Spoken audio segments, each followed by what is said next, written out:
Mehmet yakın uzak oldu. Keyingi жылы бесік тойында кездесіп отыра берейік.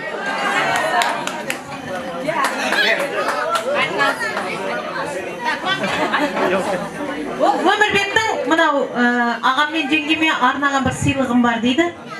Соны көресіздер, е? Bir ән жолдайым дейді. Естеміз ба? Дайын да мәнім?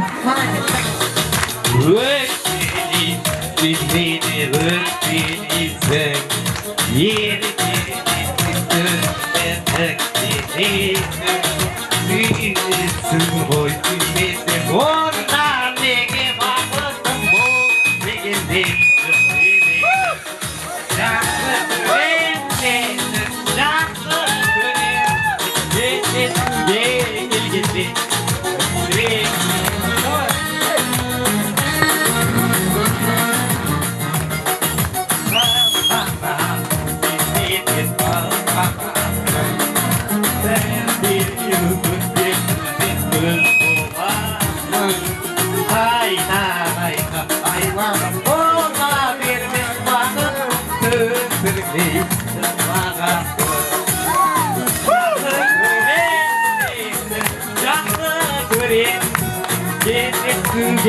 gelgende seni жақсы көрем сені жақсы көрем сені айыр емесің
Başka